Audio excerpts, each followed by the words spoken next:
What's up, everybody? Jed Johnson here from DieselCrew.com. Of course, you know they call me Napalm. On the way into the gym this morning, I wanted to address something that's it's been a discussion through the night into the morning. It's barrier to entry in grip sport. So I had a guy named, I thought his name was Jay Smith. His name changes, so I'm not sure what the hell this guy's name is. Big ass, strong son of a gun from Canada, and he sees the events announced for King Kong, and at some point it turned into the barrier of entry into grip sport because the gripsport.org records list for the axle deadlift only uses a Pollins axle. One out of, I don't know, 70 events that are, or lifts that are tracked on the records list. So I guess his point is, if you have a 2-inch axle there and you lift on it, you're going to lift the same on that axle, this axle, the axle over there, the Iron Mind axle called the Apollons axle, etc., etc., etc. That may be the case. The list that he's talking about is for Apollons axle. Back in the day, there was one axle, Apollons axle. You bought that axle, you could train for the event, you could be a promoter, you could run the event, etc., etc. Back in the day when I started, guys, I don't think some people realize how long I've been doing this. I started getting into grip in 2002, maybe even 2001. It's been so long, I don't even fucking remember anymore. There weren't there weren't as many equipment companies out there back then.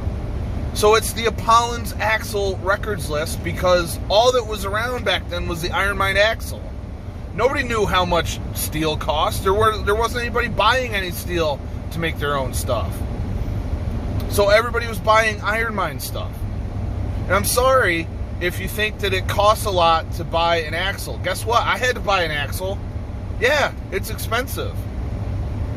So I made the point, and he just glanced right over it like it didn't matter. There could be a records list for all axles, but it ain't going to be that one. Why would we change that? Why would we change that list that's been around for well over 10 years? Maybe not that long, but nearly 10 years. Why would we change it to just include any old axle that anyone is, making out of scrap at a scrapyard? That makes no sense whatsoever. Now, to go into the point of barrier to entry in grip sport based on, I'm assuming what people talk about when they say this is the sheer number of handles, Randy Gentry, or the number of handles that are very, very similar and people don't know what to buy and stuff like that. Hard to handle tournament. Yeah, there is a lot of stuff out there, guys, but you don't need to buy it all. I happen to be in a position where I have had an online business since 2003. So I've been able to buy this stuff as a write-off for a very long time. But I don't even buy everything. A lot of the stuff I have, people have sent to me to review and let me keep. So I don't know who is saying that you have to go out and buy all this stuff, but you don't. If you don't have the budget for it, then don't buy it. I came out with the Napalm's Nightmare, and Luke came out with the One-Arm Nightmare, in order to have a variety of handles that could be used on only 2 pieces of equipment. You just buy more handles, and then you can train specifically to the size of the handle. You just don't have the exact same handle. It's the best idea ever. So, yes, the Napalm's Nightmare and One-Arm Nightmare should be in your collection. But you don't have to go buy all the other handles, for instance, that were in the Hard to Handle tournament. You don't have to, avoid the Iron Mind Rolling Thunder like the plague. That thing's a piece of garbage. as far as pinch apparatus, then make your best judgment on what to buy for pinch apparatus. If you don't want to buy the Euro that's fully adjustable, then don't buy it. Just buy something else that you can pinch on. Your technique is never going to be as good as it would be if you're not training on the actual implement. But if you don't want to make that, if you don't want to take on that expense, then don't do it. No one's forcing anybody to buy all of this equipment. And if you do buy the equipment, and according to Jay, like it might be years before you can compete on that again, then sell the equipment to somebody else.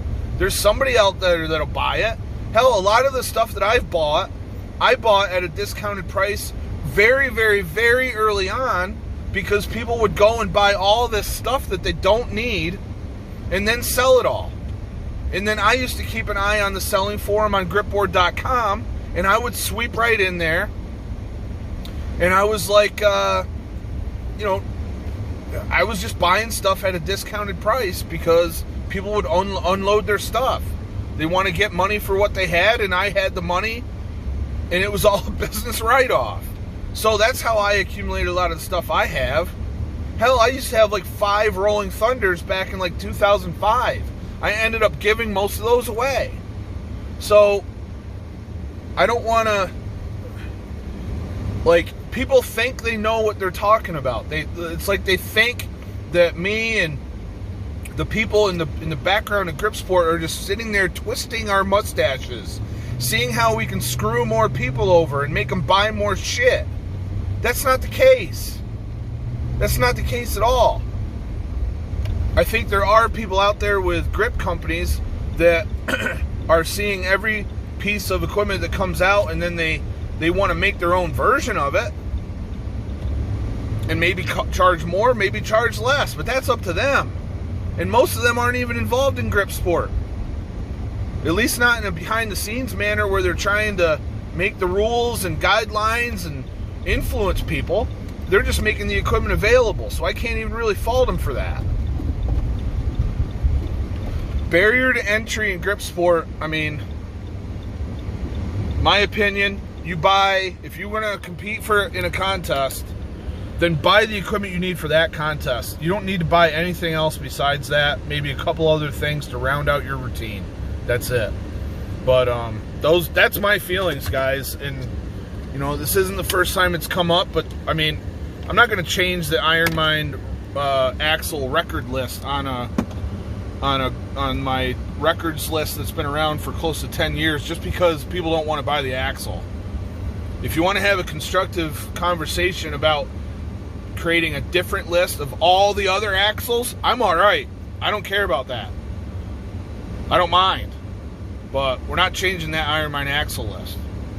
I got to go to the gym, guys. All the best in your training. Hope everybody's doing well. Give it one of these. Or give it one of these. If you think I'm an asshole, go right ahead. And be sure to subscribe. Leave a comment below. We can talk about it if you like. All the best in your training.